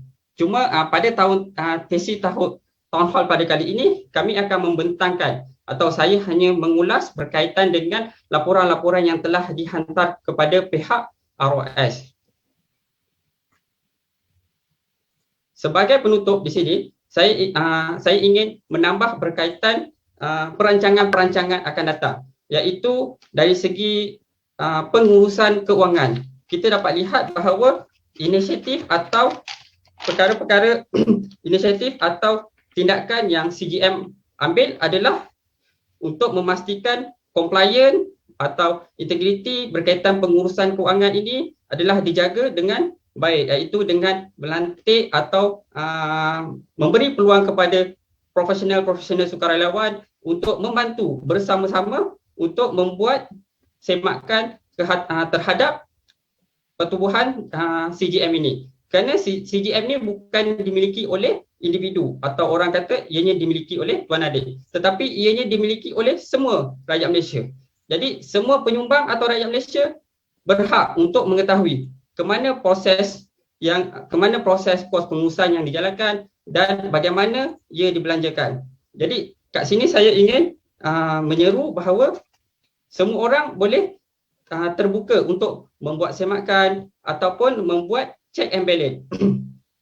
Dan saya percaya pihak CGM juga berbesar hati untuk menerima sesiapa saja yang ingin memberi pandangan, ingin memberi pengetahuan untuk memperbaiki dalam sistem-sistem yang telah dijalankan sekarang. Seperti yang saya laksanakan sebelum ini.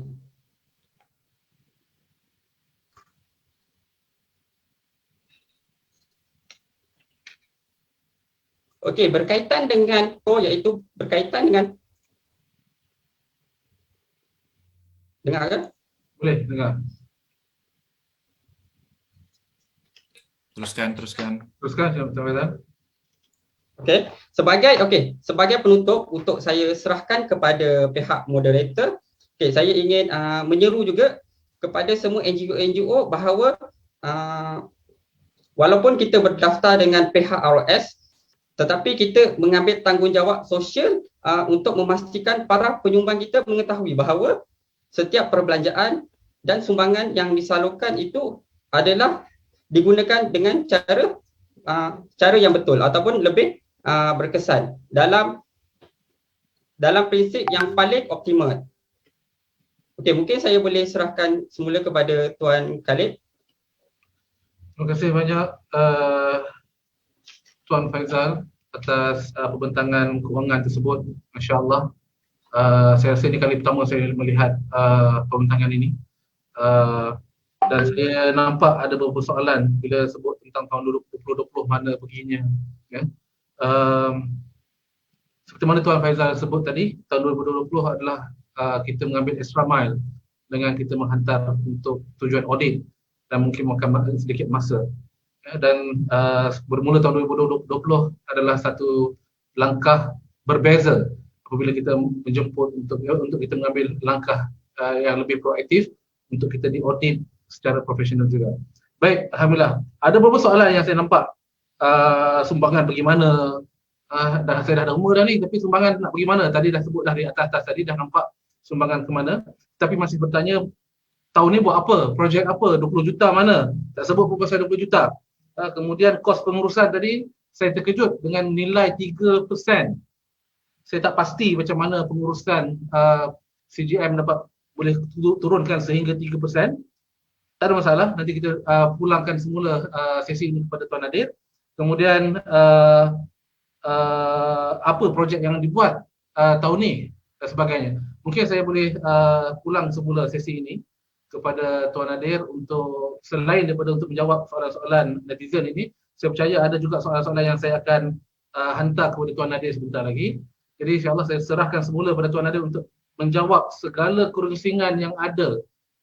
Hari ini kita selesaikan kerusingan rakan-rakan netizen. Anda adalah penyumbang kepada CGM, anda adalah orang yang layak mengetahui ke mana duit anda dibelanjakan. Silakan tafadhal Tuan Nadir. Baik, terima kasih kepada Tuan Moderator kita sekali lagi, dan terima kasih kepada Tuan Faizal yang membentangkan apa yang kita belanjakan pada tahun-tahun yang lepas. Ada pastinya untuk tahun 2020 nanti, bila mana kita buat audited report, ia pastinya akan jadi lebih menarik lah untuk kalian tengok ke mana duit kalian disumbangkan. Dan sebenarnya ia adalah satu kebanggaan untuk kami bila mana kita punya admin fees hanya mencecah 3%, walaupun dibenarkan oleh bank negara sampai ke 30%, dan orang tuduh dan sebut bahawa kita ambil persen yang sangat tinggi untuk kita kaya daripada NGO. Tapi alhamdulillah dengan audited dengan report kewangan yang ditunjukkan oleh Tuan Faizal tadi, kalian boleh nampak berapa sebenarnya yang kita ambil. Dan pastinya laporan kewangan yang lengkap nanti kalian boleh semak di laman Facebook Cipta Gaza Malaysia dan di laman yang lain yang kita akan naikkan bahan-bahan tersebut supaya kalian boleh lebih yakin dengan apa yang dibentangkan. Dan Alhamdulillah, sebagaimana yang kalian nampak, kita sebut tadi kita adalah NGO yang kecil saja. Daripada duit yang masuk, kalian boleh nampak sebenarnya kita tak adalah dapat 20 juta setiap tahun. Dan disebutkan setiap kali berlaku perang setiap tahun kita dapat sumbangan 20 juta dan sebagainya. Sebenarnya adalah suatu yang palsu lah. Sebab perang di bumi Gaza ni dia tidak berlaku setiap tahun. Itu masalahnya bila kita tidak tahu tentang Gaza, kita kata oh setiap tahun ada perang di Gaza. Setiap kali perang kita akan dapat 20 juta. Tidak. Perang di bumi Gaza sejak berlaku pada tahun 2006 hanya berlaku sebanyak 4 kali sahaja. Tahun 2006 dikepung, tahun 2008 berlaku peperangan yang pertama, Perang Al-Furqan yang berlanjutan selama 21 hari. Kemudian pada tahun 2012 berlaku Perang Hijratul Sijil yang berlanjutan selama 7 hari. Kemudian berlakunya perang yang disebut sebagai perang pada tahun 2014, Hasfil Makul, yang berlanjutan selama 51 hari dan saya berada di bumi Gaza ketika itu. Dan yang last sekali tahun 2021 berlakunya perang Saiful Quds. Jadi kalaulah kita nak dapat sampai 20 juta pun dan duka citanya kita tak dapat pun sampai 20 juta tu. Bila mana berlaku perang sahaja. Tapi tu pun kita tak capai juga dan duka citanya bila mana berlaku perang sahaja barulah orang semangat nak menderma, semangat nak bagi sumbangan dan sebagainya. Sampaikan banyak saya jumpa dengan orang-orang Palestin di sini bila mana kita sebutkan alamak, minta maaf lah saya tak boleh nak bagi bantuan sebab NGO kita ni bukannya selalu ada duit. Kadang-kadang ada duit, kadang-kadang tak ada duit. Ikut nasib dan ikut netizen dia nak bagi ataupun tidak, penyumbang nak bagi ataupun tidak. Jadi bila mana tak ada duit, saya pernah jumpa seorang pakcik tiba-tiba dia angkat tangan ke langit dan dia kata, ya Allah, bagilah ada perang ke atas bumi Gaza ni ya Allah, sebab bila ada perang barulah orang akan sumbang untuk bumi Gaza. Jadi kita pun tak naklah jadi sampai ke tahap itu. Teruskan menderma, teruskan menyumbang, teruskan memberi, khususnya kepada NGO-NGO yang boleh menyatakan dengan jelas ke mana sumbangan-sumbangan dan duit-duit kalian ini telah pun disampaikan. Tuan-tuan dan puan-puan yang saya kasih sekalian, saya tahu ada lagi kebimbangan dan kerunsingan yang perlu saya jawab sebab banyak persoalan yang ditimbulkan oleh netizen yang ditanyakan kepada saya sama ada secara langsung ataupun tidak langsung, dan pastinya bila mana ia dikaitkan dengan Palestin maka saya ambil juga tanggungjawab untuk jawab bersama-sama, sebab itu tanggungjawab. Bila orang ada ilmu, bila orang ada pengetahuan tentang satu-satu isu, dia kena bertanggungjawab untuk menjawab. Dan insya-Allah ada beberapa benda yang kita akan terangkan kepada kalian. Saya akan share sambungan kepada slide yang kita kongsikan tadi.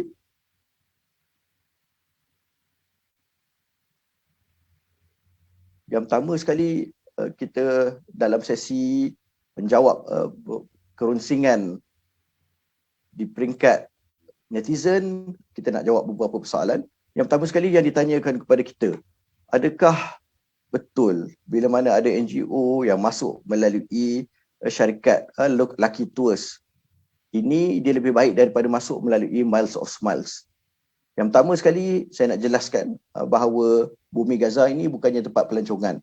Dan bila mana kita sebut bukan tempat pelancongan, maksudnya tuan-tuan dan puan-puan, ia bukanlah tempat yang kita boleh dapatkan banyak syarikat pelancongan yang bersaing untuk bagi masuk ke dalam bumi Gaza. Siapa yang paling murah, dia yang kita ambil. Tidak. Bumi ini adalah bumi konflik, bumi penuh keberkatan, bumi yang kita sebut daripada awal dan sampai sekarang kita masih sebut benda yang sama, tempat yang sangat-sangat susah untuk masuk. Dan saya rasa kalau banyak-banyak tempat orang sebut susah nak masuk, tak sesusah untuk masuk ke dalam bumi Gaza ini.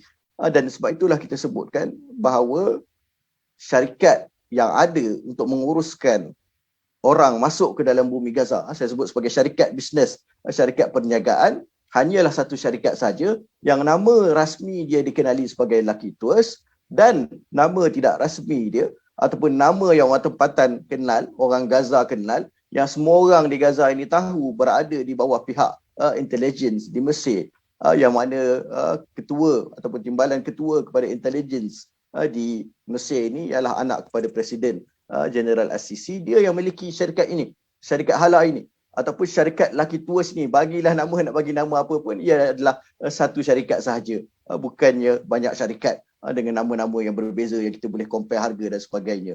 Lalu bila kita sebut hanya itu satu syarikat bisnes yang ada, yang dibangunkan sebenarnya selepas naik General Assisi, baru saja dibangunkan selepas naik General Assisi untuk sediakan alternatif untuk orang Gaza nak masuk dengan cara yang mudah, dengan cara mereka membayar, ada duit boleh bayar dan boleh dimudahkan perjalanan. Kita nak compare pula Lucky Tours ini dengan Miles of Smiles, yang mana kita sebutkan dan diterangkan Hala ataupun Lucky Tours untuk orang tempatan, dia nak masuk daripada bumi Gaza, dari Mesir, dia kena bayar 600, ataupun dia nak keluar daripada bumi Gaza, dia kena bayar $600. Dia nak masuk daripada Cairo ke Gaza semula, dia kena bayar lagi $600. Itu untuk orang tempatan. $1,200. Dan untuk orang luar, sebagaimana yang disebutkan oleh sebahagian NGO yang masuk dengan Lucky Tours ataupun Hala ini, mereka perlu membayar $2,500. Dan disebutkan pula Miles of Smiles kena bayar $10,000. Jadi buat apa pergi dengan yang mahal sedangkan boleh pergi dengan yang murah? Jawapan dia sangat-sangat senang sahaja. Kita kena tahu beza antara Miles of Smiles ini dengan Lucky Tours ataupun Hala ini, iaitu Miles of Smiles ini adalah sebuah koalisi NGO dan Lucky Tours ataupun Hala ini adalah sebuah entity business. Maksudnya bila mana kalian bayar ke Miles of Smiles $10,000 itu, dia bukannya untuk transport, bukannya untuk kita masuk diiringi, bukannya untuk kita mudahkan perjalanan, tetapi $10,000 itu adalah wang komitmen yang mana kita bayar untuk tunjukkan bahawa kita committed masuk ke dalam bumi Gaza untuk kita bagi bantuan. Dan wang tersebut dia bukannya untuk Miles of Smiles, tetapi akan digunakan untuk penduduk-penduduk Palestin. Sebab itulah kalau yang NGO lama, dan benda ni benda yang tak pelik pun sebenarnya. Tapi orang yang baru saja yang pelik sebab dia tak tahu. Orang yang lama dia tahu kalau bayar kepada Miles of Smiles, mereka akan diberikan proposal yang lengkap, apa projek yang kalian nak bantu di dalam bumi Gaza nanti, khususnya projek-projek yang berkaitan dengan perubatan, dan kalian bagi duit dengan nilai $10,000 itu, kita akan gunakan untuk bantu projek-projek perubatan yang berada di dalam bumi Gaza. Dan ada juga NGO yang mempunyai hubungan yang baik dengan Miles of Smiles, bila mana mereka boleh buktikan komitmen yang mereka tunjukkan bahawa mereka akan buat sesuatu di dalam bumi Gaza, mereka tak perlu pun bayar $10,000 tersebut. Boleh tanya kawan-kawan kita di MAPIM contohnya, boleh tanya NGO yang lain, bila mana mereka bagi komitmen untuk sumbangkan 10 buah ambulans di dalam bumi Gaza, maka dia tak perlu bayar $10,000 tersebut. Maka tuan-tuan dan puan-puan yang saya kasih sekalian, itu beza antara Hala ataupun Lucky Tours dan juga Miles of Smiles. Kalau kalian rasa kalian nak bayar $2,500 untuk masuk ke dalam bumi Gaza, dan manfaatnya dapat kepada pemilik bisnes Lucky Tours, tak sampai kepada orang-orang Palestin dan Gaza, duit itu burn dan hangus begitu saja, ahlan wa sahlan, sediakan. Khususnya kalau duit itu adalah duit kalian sendiri, gunakanlah di mana saja kalian nak gunakan. Tetapi kalau duit itu adalah duit sumbangan, duit NGO, ataupun kalian nak menjadi penyumbang dan nak menjadi penggerak NGO, penggerak kebajikan kemanusiaan yang lebih bijak, maka bolehlah melalui Miles of Smiles. Itu adalah lebih utama. Letak $10,000, pasti ia dapat digunakan untuk penduduk-penduduk di bumi Palestin. Maka kalian boleh pertimbangkan sendirilah mana yang lebih bagus dan mana yang lebih berkesan. Yang keduanya, tuan-tuan dan puan-puan, ada tuduhan yang disebut dan dibangkitkan banyak kali dan dicanang-canang oleh netizen bahawa kami menyediakan sebuah proposal dan menyebutkan bahawa pack makanan yang kami sediakan nilainya $40, sedangkan quotation lain yang didapati harganya $20. Dan saya rasa apa yang disebutkan oleh netizen ini, apa yang disebutkan berkenaan dengan saya ini adalah satu cubaan untuk mewujudkan satu persepsi yang buruk, dan ia adalah satu fitnah yang sangat-sangat besar. Sebab apa? Sebab saya nak tunjukkan kepada kalian kertas kerja yang kita bentangkan, kertas kerja yang kita berikan kepada banyak NGO. Bukan satu NGO saja, banyak sebenarnya NGO yang dapat kertas kerja ini. Oh, sebelum saya terlupa, ni saya nak tunjukkan kepada kalian. Boleh nampak ke? Belum lagi Tuan Adik. Oh, belum Saya nak tunjukkan ni satu gambar saya ambil semalam. Nak tunjuklah kepada kalian ni kita punya, nampak? Bangga jadi rakyat Malaysia. Alhamdulillah, ni kita punya Wisma Malaysia dekat bumi Gaza. Jadi kalian, mana-mana NGO yang nak masuk ke bumi Gaza, insya-Allah boleh datang ke Wisma Malaysia kita ini. Tempatnya kita sewa dan saya pun menyewa dekat belakang bangunan ini. Sejak daripada awal masuk di Bumi Gaza, saya duduk di rumah sewa saja. Setakat ni kita fokus kepada NGO ni lah. Nak sibuk kepada bisnes apa semua tak sempat. Tuan Khalid saya beli saham Top Glove daripada dia mula-mula naik dulu. Sampai sekarang dah tak tengok lah. Tengok sekali lagi, oh rupanya banyak dah rugi. Dah jatuh merudum dah saham Top Glove. Tapi tak sempat kita nak tengok saham-saham kita ni dan sebagainya. Itulah. Jadi kita pun duduklah rumah sewa walaupun isteri marah bila nak dapat rumah lah. Bawa duit sumbangan berjuta-juta ke dalam Bumi Gaza, tapi sampai sekarang duduk dekat rumah sewa lagi. Saya kata duit juta-juta ni bukan duit kita. Nanti insya-Allah kita tenang-tenang sikit. Kita cuba buat bisnes apa, kita belilah saham apa-apa yang nak dicadangkan oleh tuan-tuan netizen kot yang main-main saham boleh cadangkan. Mesej kepada saya, beli saham ni tuan, nanti esok boleh meletup insya-Allah. Selepas 2 hari boleh beli villa di Bumi Gaza juta-juta ringgit. Boleh bantu kalau nak bantu dari segitu. Tapi setakat ni untuk saya fokus ni tak boleh. Sajalah nak tunjuk gambar ni. Untuk kita kenal bahawa di Bumi Gaza ini ada Wisma Malaysia ini, Wisma yang bawa NGO yang menghubungkan banyak-banyak NGO, yang ada pusat budaya kita kat dalam ni, kita ada pusat kajian dan sebagainya, dan alhamdulillah tempat ni pun dah diziarahi oleh ramai orang sebenarnya. Ada NGO yang dah masuk, ada NGO yang dah ziarah. Heliza Helmi pun dah makan nasi lemak kat sini. Setpol Menteri Luar yang sebelum ni pun datang makan nasi lemak kat sini dan sebagainya. Jadi tempat ni bukan tempat yang asing lah untuk orang yang biasa masuk ke dalam Bumi Gaza.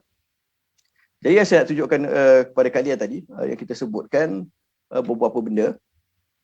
Yang pertama sekali, kita nak cepatkan sikit sebab kita tak nak langgar waktu Zuhur insya-Allah. Ni satu kertas kerja yang kita bagi kepada banyak pihak. Ni kalian boleh nampak ke kertas kerja ni? Belum lagi, kena stop share. Stop balik. Share je Zoom ni. Okay, ni kertas kerja. Ni sebenarnya bukan kertas kerja. Tapi untuk orang awam kita bagi faham ni kertas kerja, proposal. Kalau orang yang faham NGO, yang ada pengurusan dalam NGO dia yang uruskan NGO betul-betul, maka dia akan tahu ni namanya konsep paper. Dan bila mana kita bagi konsep paper dalam waktu perang, ia adalah dalam bentuk yang sangat-sangat ringkas. Bila dapat konsep paper ini, yang kita buat dengan cara kita berjumpa dengan menteri-menteri, timbalan menteri, apa semua, kementerian-kementerian perumahan, kementerian pembangunan masyarakat dan sebagainya, mereka cadangkan ini projek-projek yang utama yang kita perlu laksanakan ketika ini. Jadi kita bagilah projek paper ini kepada mana-mana NGO yang minta. Jadi bila mana NGO ni respon kepada kita, mereka reply WhatsApp, mereka balas email dan sebagainya, maka kita akan bagi satu senarai yang lebih lengkap, satu proposal yang lebih lengkap, apa yang perlu dilaksanakan. Jadi dalam ni, kalian akan nampak bahawa projek yang kita cadangkan ni totally damaged houses, untuk internally displaced families. Ini yang kita cadangkan, food pack $40. Jadi food pack $40 ni tak ada pun list kat sini apa barang dia, apa yang kita nak bagi. Jadi bila mana orang sebut saya boleh dapat ni dengan $30 ni, mesti tuan markup ni nak curi ni, ataupun kata ni penipu ni, macam mana boleh dapat harga lagi mahal, apa semua macam-macam tuduhan yang dibagi oleh netizen. Ini kita tunjukkan $40 tetapi tidak ada senarai barang. Jadi kalau nak tahu senarai barang ni macam mana tuan-tuan dan puan-puan, balas kepada kami dan kami akan tunjukkan kepada kalian bagaimana kita melaksanakan kerja-kerja kita di Bumi Gaza. Yang pertama sekali, bila mana kita nak buat tender, bila mana kita nak dapatkan senarai ataupun list pack makanan, kita akan buat satu open tender. Dan open tender ni kita jual. Saya nak tunjuk satu contoh lah open tender kita, walaupun mungkin tak faham sangat bahasa Arab, tapi nanti ada kawan-kawan yang faham bahasa Arab, tunjukkan dia, suruh dia baca. Ni contohnya untuk projek Ramadan kita, apa pack makanan yang kita nak buat. Ni open tender yang kita jual. Dan kita buat iklan di akhbar. Jadi mana-mana syarikat yang nak masuk dan mereka boleh join, mereka boleh bagikan harga yang terbaik dan barangan yang terbaik dengan syarat-syarat dalaman, syarat-syarat luaran, panjang prosesnya, bukan semudah datang dan beli. Dan ini adalah barang-barang yang kita ni, dia akan isi harga kat sini apa semua, dan mereka akan bantah balik kepada kita. Jadi kita punya lajnah, kita punya jawatan kuasa di sini, dia akan cek mana yang paling murah, mana yang berkualiti, paling berkualiti. Barulah mereka ini akan menggunakan ataupun memilih untuk bagi tender tersebut kepada syarikat-syarikat. Dan sebagaimana yang saya nak tunjukkan juga ini, contoh ini adalah contoh barangan yang diberikan oleh sebuah syarikat. Tuan Ali, yang dalam tender tu adalah dalam shekel lah, bukan USD kan? Ya, dalam shekel, dalam shekel. Ni pun dalam shekel juga. Shekel ni lebih kurang 3.2 shekel, 100 USD, 320 shekel lebih kurang. Jadi ini contohnya kita nak tunjukkan, ini price quotation yang kita dapat daripada beberapa syarikat. Price quotation yang pertama nilai dia 120 shekel, maksudnya lebih kurang $40. Ada price quotation yang lain yang kita dapat lebih kurang dalam 70 shekel ini, iaitu lebih kurang dalam $20. Jadi kita tengoklah barangnya kat sini ada 1 hingga 19 barang-barang ini semua. Kalau nak yang $20, kita boleh bagi yang 1 hingga 13. Jadi sangat-sangat tidak adil bila orang kata dia punya pack lebih murah tanpa dia bagi tahu pun apa yang ada dalam pack tersebut. Kalau saya jual kotak kosong, saya boleh bagi $2, tak ada masalah kepada siapa-siapa yang nak beli. Dan sebab itulah saya berani untuk cabar kepada siapa-siapa yang boleh dapatkan harga lebih murah dan barang yang lebih baik dari dalam bumi Gaza itu sendiri untuk buat pack makanan, maka kita bersedia bekerjasama dengan mereka. Kita nak bagi free pula, boleh. Nanti saya kena tanya dengan Tuan Johan lah. Tuan Johan kita punya pengurusi, mungkin boleh bagi 1000 pack parcel free atas nama mana-mana orang yang dapat cari quotation yang lebih baik daripada quotation yang bagi. Sebab saya rasa orang lain tak melalui proses standard tersebut. Dan yang saya nak tunjukkan juga ialah selepas kita hantar kerja-kerja ini, selepas kita buat proposal, selepas kita hantar kertas yang lengkap, selepas kita dapatkan kewangan dan kita laksanakan, maka kita akan hantar kepada NGO satu kertas kerja pula, laporan. Ini bukan laporan lengkap. Laporan lengkap kita simpan di Gaza, tapi ini untuk orang dapat maklumat. Ini contohnya kami Cinta Gaza Malaysia dilantik untuk mewakili Aid for Palestine. Dan Aid for Palestine dia bagi sumbangan 3 juta untuk kita gunakan di Gaza. Maka ini projek report yang kita bagi. Projek report ni ditulis dekat sini apa projek-projek yang dilaksanakan, kos pack makanan, ini yang kos RM153. Ni barang-barang yang ada, ni harganya semua. Lepas tu ini dia punya resit yang dia boleh dapat. Syarikat dia yang dapat masa tu Diab Al-Balawi, Aid for Palestine, yang mereka bayar harganya ialah $60,000 untuk pack makanan. Inilah gambar-gambar pack makanan yang kita dah bagi kepada dia. Video pun kita dah bagi. Begitu juga untuk projek-projek damaged house repair, baik pulih rumah-rumah. Contohnya kita ada perjanjian yang kita tanda tangan MOU bersama-sama dengan Timbalan Menteri Pembangunan dan juga Public Works, kerja-kerja awam. Kita tanda tangan MOU setelah kita menjawab dia punya proposal. Ni proposal yang dibagi kepada kita. Jadi proposal yang kita bagi kepada NGO Malaysia ni yang kita dah tapis, yang kita dah ringkaskan, yang kita dah mudahkan. Jadi ini dia punya proposal. Dimaklumkan kat sini berapa kos contohnya sebuah bangunan yang namanya bangunan Al-Andalus yang disumbangkan oleh Sultan Kelantan dan rakyat negeri Kelantan dan juga Aid for Palestine. Berapa kos yang diperlukan untuk baik pulih bangunan tersebut, iaitu $190,000 yang disebutkan oleh Timbalan Menteri Perumahan tersebut adalah projek baik pulih pertama yang dibuat oleh mana-mana negara di bumi Gaza ini selepas peperangan. Jadi kita berbanggalah orang Malaysia punya sumbangan adalah sumbangan pertama yang sampai ke bumi Gaza. Kita bawa nama Malaysia dalam apa-apa saja kerja yang kita laksanakan. Jadi ini report secara ringkas, medical aid, bantuan untuk medical, ubat-ubatan ni ubatan yang dibagi. Ni ubat-ubatan yang kita belikan untuk mereka. Jadi jumlahnya berapa, nilainya berapa. Jadi benda-benda ni tak ada isu lah untuk NGO yang betul-betul sistematik pengurusannya, semua ini ada. Jadi kita tak ada masalah nak tunjukkan. Projek apa yang kalian minta, kita boleh tunjukkan report-reportnya. Jadi tuan-tuan dan puan-puan, saya sebutkan sekali lagi bahawa apa yang dilakukan, tuduhan yang dilakukan itu adalah satu tuduhan yang tidak baik, yang mendatangkan kesan tidak baik dan berniat tidak baik kepada kami. Yang seterusnya, yang saya nak tunjukkan, yang terakhir untuk kita bincangkan pada hari ini ialah berkenaan dengan persoalan yang banyak ditanyakan kepada kami, iaitu berkenaan dengan RM 20 juta. Seronok orang dengar duit 20 juta, oh seronok nak tanya tentang 20 juta ni. Kita nak ceritakan tentang 20 juta yang kalian selalu sangat tanyakan ni. 20 juta yang disumbangkan itu sebenarnya bukan disumbangkan, pertama sekali dia bukan disumbangkan setiap tahun. Dan kita dah sebut dah tadi, kita dah bentangkan kewangan kita, bukan setiap tahun kita dapat 20 juta. Kalau setiap tahun 20 juta, Alhamdulillah tak perlu duduk di Gaza yang putus elektrik, yang ada elektrik 8 jam sehari. Tak perlu berdepan dengan masyarakat yang setiap kejap-kejap datang ke rumah, betuk pintu rumah untuk minta bantuan dan sebagainya. tak perlu bermati-matian untuk keluar daripada bumi Gaza dan masuk bumi Gaza terlepas peristiwa-peristiwa sambutan-sambutan keluarga dan sebagainya. Tapi alhamdulillah, kalau pun masuk 20 juta, relax lah bro. Kita ambil 3% saja daripada 20 juta. Itu pun untuk bagi kepada staff kita yang ada di bumi Gaza, yang ada 13 orang. Untuk bagi kepada staff kita yang ada di Malaysia, untuk uruskan pejabat kita. Takkan kita nak kerja secara percuma. Takkan anak-anak saya, anak-anak Gaza yang saya bela 5 orang dan anak-anak saya 2 orang ni hari-hari nak pergi minta dekat jiran makanan ataupun nak makan rumput yang ada di depan rumah. Tidak. Kami pun perlukan juga makanan. Tapi alhamdulillah kita tak ambil gaji sampai berpuluh-puluh ribu dan alhamdulillah cukup-cukup sahaja untuk kita hidup dalam keadaan yang sederhana, sebab kita tahu kita ni duduk rumah kecil ke sewa ke macam mana pun, keadaan kita alhamdulillah lebih baik daripada penduduk Gaza dan penduduk Palestin yang sedang kita perjuangkan. Jadi tuduhan 20 juta itu adalah satu tuduhan yang sangat-sangat salah dan saya tak salahkan sesiapa lah sebab ia adalah tuduhan yang dilandaskan kepada kejahilan tentang satu tempat. Jadi bila dikata bila disebutkan ada perang dapat 20 juta. Jadi perang tu tak berlaku setiap tahun. Jadi macam mana boleh dapat 20 juta setiap tahun? Dan yang kedua, 20 juta ni sebenarnya dia bukan diuruskan oleh CJM sahaja, tetapi ia dikutip sebenarnya oleh satu koalisi anak-anak muda, 20 orang NGO, 20 NGO anak-anak muda yang telah berpuluh-puluh tahun berada dalam kerja-kerja kebajikan dan juga puluhan mungkin kita berhenti sebentar. Ada azan di KL. InsyaAllah kita 2 minit. Baik, insyaAllah.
InsyaAllah Tuan Adi kita boleh mulakan semula. Jangan jadi panjang pula. Seronok sebenarnya dapat bercerita dengan orang Malaysia ni. Dah kita duduk dekat bumi Gaza ni seorang-seorang, saya sekali dapat bercerita dengan orang Malaysia ni. Boleh bercakap Melayu pula. Boleh bercakap bahasa Melayu pula kan? Melayu, kalau tak lupa bahasa Melayu. Jadi tahan sikit lah orang Gaza ni nak cakap lebih-lebih sikit. Jangan marah lah. Tapi ni pun kita dah sampai kepada kita punya slide yang terakhir. Dan kita terangkan tadi bahawa tuan-tuan dan puan-puan, kita sebutkan tentang 20 juta. Yang pertama sekali, kita bukan dapat setiap tahun kita dapat 20 juta dan itu adalah sesuatu yang tidak baik lah bila mana dilontarkan andaian tersebut seolah-olah kita dapat duit yang begitu banyak dan kita tunggu bila kita nak dapat gunakan dan sebagainya. Yang kedua ialah RM 20 juta tu sebenarnya dia bukan diurus oleh CJM saja, sebab ia sebenarnya dikumpulkan bersama-sama oleh rakan-rakan yang berada di bawah My Aqsa Defenders, sebuah gabungan NGO anak-anak muda, 20 buah NGO dan lebih daripada 23 orang influencer. Jadi yang ada bersama-sama dengan kita NGO yang telah begitu lama berjuang untuk bumi Palestin dan tempat-tempat yang lain. Dan begitu juga NGO ini didalangi ataupun diikuti, disertai oleh begitu banyak influencer. Kita ada rakan-rakan influencer Tuan Fitri Yahya, kita ada Tuan Faizal Tahir, kita ada Heliza Helmi, kita ada Miss Nina, kita ada orang yang begitu ramai yang telah lama sebenarnya bantu kita dalam kerja-kerja kemanusiaan. Dan alhamdulillah disebutkan agama Islam ni dia ajar kepada kita penipuan tu dia kalau dibuat oleh satu orang dia logik, tapi bila dia dibuat secara berjemaah ni dia jadi tak logik. Sebab itulah kita belajar tentang hadis ahad dan hadis mutawatir. Hadis ahad ni hadis yang satu orang saja riwayat. Hadis mutawatir ni ramai orang riwayatkan. Jadi tak boleh nak tipu benda tu. Tapi apa pun pecahan duit ni kita dah sebutkan dan kita dah bentangkan dalam press conference sebelum daripada ini. 30% kita akan gunakan untuk projek segera dan medium. 30% kita akan gunakan untuk pembangunan infrastruktur yang akan membantu projek-projek lain. Dan 40% kita akan bangunkan projek-projek untuk pusingan kewangan. Dan kita janji kepada kalian dengan pengurusan yang sistematik, dengan bantuan yang akan datang. Alhamdulillah 3 bulan pertama MAD, pengurusan 100% telah ditaja oleh satu pihak. Dan menjelang 2022 kita boleh janji kepada kalian yang sedang mendengar bahawa MAD akan ambil 0% pengurusan. Jadi Alhamdulillah tuan-tuan dan puan-puan, kalau kalian yakin dengan kami, teruskan menyumbang kepada kami. Kalau tak, boleh cari NGO lain yang juga menyumbang kepada bumi Palestin. Kami tak kisah sampai kepada melalui siapa pun, tak ada masalah. Yang penting manfaatnya sampai kepada orang-orang Palestin. Semua untuk satu. Dan yang akhir sekali, saya mewakili Cinta Gaza Malaysia mengalu-alukan semua NGO yang lain untuk juga membentangkan perbelanjaan mereka masing-masing. Masing-masing bentang perbelanjaan mereka masing-masing, pendapatan mereka masing-masing. Kalau nak ambil inisiatif seperti CJM untuk dapatkan audit, walaupun benda itu tak dituntut dalam RAS, adalah lebih-lebih lagi baik. Tapi selagi mana kita ada NGO yang kita dah buka, selagi mana akaun bank kita pernah tertera di media sosial, selagi mana ada orang yang pernah menyumbang ke dalam akaun kita, maka kita ada tanggungjawab untuk dedahkan tentang wang tersebut, kerana wang itu adalah public fund. Dan mudah-mudahan perkongsian kita pada hari ini memberikan impak kepada kalian untuk jadi donor-donor, penyumbang-penyumbang yang lebih educated, penyumbang yang tahu ke mana sumbangan kalian nak disampaikan. Dan akhir sekali, tuan-tuan dan puan-puan, saya nak ucapkan kepada kalian terima kasih kerana berada bersama-sama dengan kita. Saya minta maaf atas segala kekurangan di peringkat saya, di peringkat Cinta Gaza Malaysia, atas apa sahaja sebab yang berlaku. Orang salah sangka ke, ataupun betul sangka ke, ataupun orang rasa saya sindir ke, orang berpandangan negatif. Saya minta maaf kepada semua dan saya juga maafkan kepada semua. Dan insyaAllah kami tenang-tenang saja, kita tak buat report polis, kita tak akan buat laporan, kita tak akan saman siapa-siapa insyaAllah. Dan kita teruskan dengan fokus kita yang lebih utama untuk membantu orang-orang Palestin, kerana kita semua untuk satu, dan satu itu ialah pembebasan bumi Palestin. Assalamualaikum warahmatullahi wabarakatuh. Waalaikumsalam warahmatullahi. Tuan Adi, ada tadi bila Tuan Adi tutup tadi itu dengan kita adalah satu, satu itu adalah bumi Palestin. Meremang bulu umur saya ni. Terasa macam nak pergi ke Gaza pula. Ada banyak soalan lagi yang masih lagi ada netizen bertanya-tanya di sini. Yang mungkin ada yang confused antara tahun 2020 dengan tahun 2021 ni bila nak buat auditnya. Untuk pengetahuan ramai, audit ni bila tahun 2020, akaun yang habis pada tahun 2020, auditnya pada 2021 tahun ni. Ya. Tahun 2021 auditnya adalah tahun hadapan. Jadi itu untuk makluman kepada siapa yang bertanya tentang tahun 2020, mana ada sampai 2019 sahaja tadi. Ada juga persoalan boleh tak dapat annual report ataupun kunci kira-kira yang dikongsikan oleh Tuan Faizal. Ada di dalam pin kita tadi, dan pada masa yang sama juga pihak CGM akan post ataupun akan up di website. Di situ akan boleh tuan-puan boleh muat turun annual report yang dalam tu ada juga tentang akaun dan sebagainya. Baik, Tuan Adi, ada satu soalan yang saya fikir wajar untuk kita jawab. Dikatakan bahan-bahan perubatan di dalam Gaza ni tak ada. Dan kita perlu beli di luar Gaza sebelum kita masuk ke Gaza. Bagaimana tuan? Ya, sebagaimana yang saya sebutkanlah, sebenarnya bumi Gaza nanti bila kita bercakap tentang barang-barangan seperti ubat-ubatan yang biasa, tak ada masalah. Sebenarnya boleh didapati dari dalam Gaza.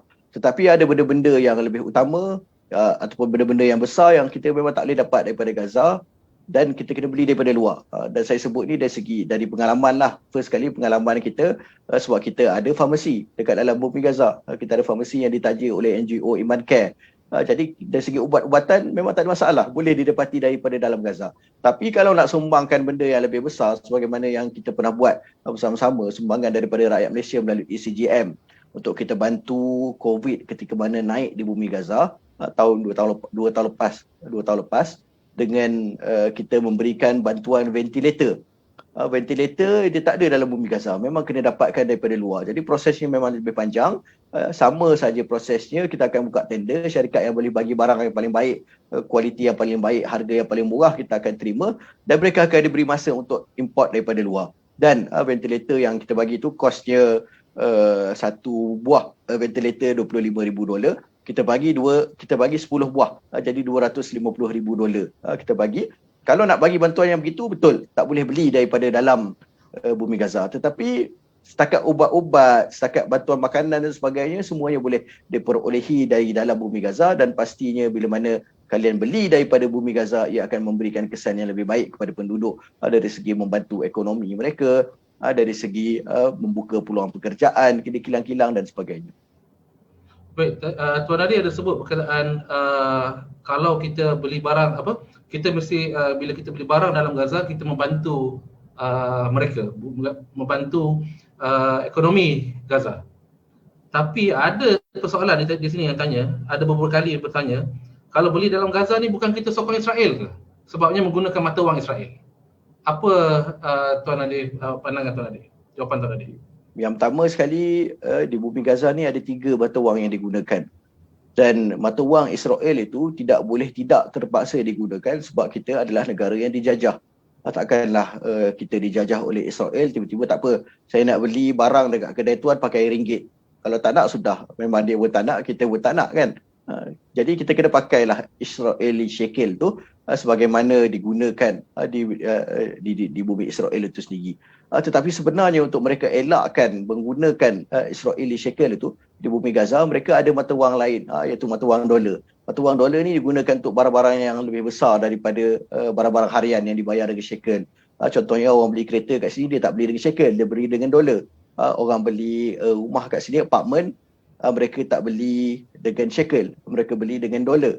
Dan lebih besar daripada itu, mereka gunakan sebenarnya dinar Jordan. Jadi orang beli tanah dekat Gaza, tak pernah orang jual tanah, dia kata satu kaki persegi ni 100 shekel, tak pernah. Dia 100 dinar, dia pakai dinar. Jadi memang tidak boleh tidak kita terpaksa guna nilai mata wang tersebut sebab kita berada dalam negara yang dijajah. Itu yang pertama. Yang kedua, ada yang sebutkan kita menyokong Israel bila mana kita membeli barang-barang tersebut. Sekali lagi kita berada dalam tempat yang dijajah dan tidak boleh tidak kita terpaksa menggunakan barang-barang yang datang daripada luar. Saya selalu sebut bahawa bila kita bentangkan tentang projek boikot dan sebagainya, mereka yang berada di Gaza, dia sebenarnya tidak boleh fokus untuk boikot. Boikot tu untuk kalian yang berada di bumi Malaysia, yang berada di tempat lain, yang ada pilihan. Tetapi kami yang berada di dalam bumi Gaza, barang-barang yang masuk sangat-sangat terhad, pilihan tidak ada. Contohnya sayur-sayuran, buah-buahan, semuanya ataupun majoritinya dibawa masuk daripada negara Israel. Yang tidak ditanam di bumi Gaza dibawa masuk daripada Israel. Jadi takkan kita kata, oi tak boleh, kita tak boleh nak makan buah sebab dia datang daripada Israel, kita tak nak support Israel. Benda itu tidak boleh berlaku pastinya. Jadi kita pun tak apa, kita beli daripada dalam bumi Gaza, tetapi niat kita untuk kita hidupkan ekonomi penduduk. Dan sebenarnya dekat dalam bumi Gaza ada je produk-produk yang dibuat secara tempatan. Ada produk-produk tenusu, ada produk-produk macam-macam lah. Produk-produk yang digunakan secara harian dibuat dari dalam Gaza. Jadi beli dalam Gaza, bantu mereka, kalaupun dia datang daripada Israel, tetapi satu keterpaksaan yang mana kita membantu untuk menghidupkan orang-orang Gaza ini dengan memberikan mereka peluang pekerjaan. Dan itu satu poin yang sangat tinggi dan sangat penting sebenarnya Tuan Khalid, sebab kita ni nak bagi bantuan kepada orang-orang Gaza ni, budaya mereka sebenarnya mereka tak suka terima bantuan. Mereka sangat sedih bila mana terpaksa bergantung kepada orang luar. Sebab itulah kita pun banyak nak bangunkan projek-projek sustainable, kita nak tingkatkan self-esteem mereka, kita nak letakkan customer first dan kita nak bagi mereka melihat bahawa mereka boleh membina semula masa depan mereka dengan tangan-tangan mereka, insyaAllah. Terima kasih Tuan Nadir. Ada soalan yang berkaitan dengan ramai orang kata dikatakan bahawa ada NGO-NGO di Gaza tu tak kenal pun Tuan Nadir siapa dia, dan juga ada menteri pun tak kenal Tuan Nadir. Mungkin Tuan Nadir, saya nampak tadi ada Tuan Nadir ada mengatakan bahawa CGM bekerjasama dengan agensi-agensi kerajaan, kementerian-kementerian. Boleh Tuan Nadir ulas perkara tersebut? Saya pun tak pasti siapa yang bertanya tu, kok dia ada pakcik yang menteri di bumi Gaza ni. Wallahualam. Tapi sebenarnya di bumi Gaza ni dia tidak ada menteri. Dia yang ada hanyalah timbalan menteri, dan timbalan menteri ni yang dilantik yang berada di bawah Hamas lah. Dan kita bekerjasama dengan semua menteri-menteri yang ada kaitan dengan kita. Contohnya kita bekerja dengan Kementerian Pembangunan Masyarakat, timbalan menterinya Dr. Ghazi Hamad. Kita bekerja dengan timbalan Menteri Budaya dan juga Sukan yang sebelum daripada ini, Encik Ahmad Muhaisin. Begitu juga kita selalu bekerjasama dengan kementerian luar yang biasa bagi sijil-sijil duta ambassador kepada pelawat-pelawat yang datang daripada luar, iaitu Encik Mahmud Madhun. Begitu juga kita selalu bekerjasama dengan Kementerian Dalam Negeri, Encik Khalid Musbah. Maka semua ini, nama-nama ini adalah nama-nama yang tidak asing dengan kita, yang selalu kita jumpa, yang selalu bila mana mereka perlukan apa-apa bantuan mereka minta kepada kita juga. Dan mungkin ada menteri yang tak kenal saya ni, kalau tanya Menteri Telekomunikasi memang saya tak pernah kenal dan saya tak pernah jumpa timbalan Menteri Telekomunikasi contohnya, sebab kita tak pernah buat projek telekomunikasi. Ataupun timbalan Menteri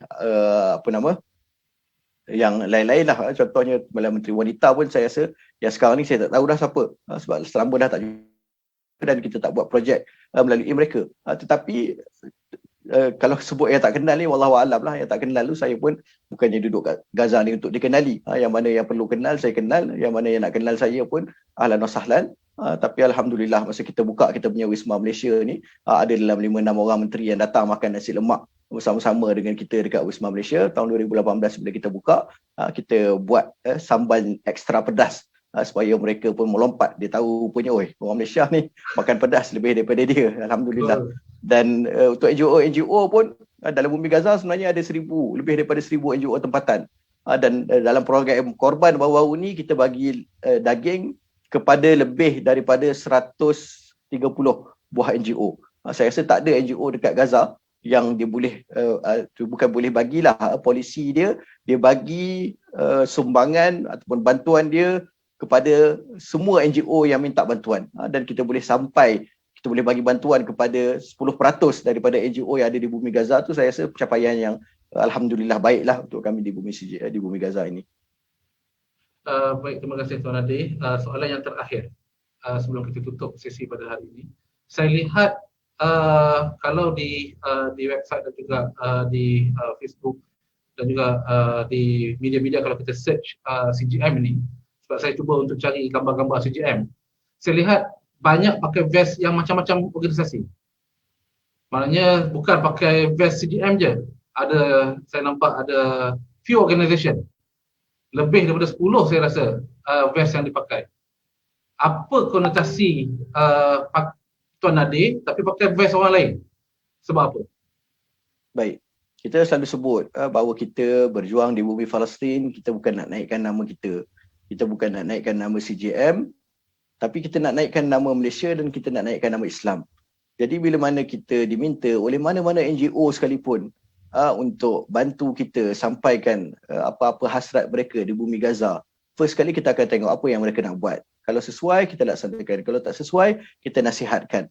Dan bila kita setuju untuk bantu mereka, kita akan buat program tersebut seolah-olah kita mewakili mereka. Kita akan buat vest untuk mereka, kita buat banner dengan logo mereka, kita buat agihan dan kita maklumkan kepada mereka yang terima bantuan bahawa bantuan ini adalah yang datang daripada Iman Care contohnya, daripada Sedekah Subuh ke, daripada MAPIM ke, daripada mana-mana NGO yang membantu kita menyampaikan sumbangan. Jadi kita ni sebenarnya jambatan je Kita ni jambatan yang kecil daripada bumi Malaysia ke bumi Palestin.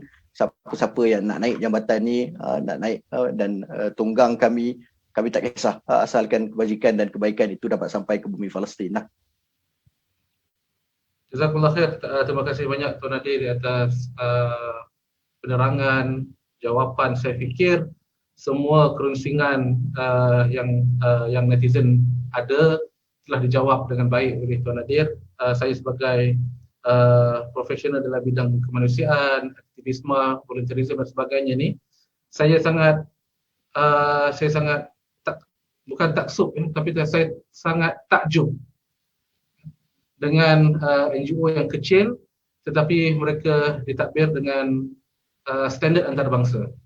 Pengalaman saya bekerja di Lebanon, saya bekerja di Tanzania, saya bekerja di negara Arab, melihat bagaimana NGO ditadbir, kita melihat NGO non-Muslim ditadbir dengan lebih baik.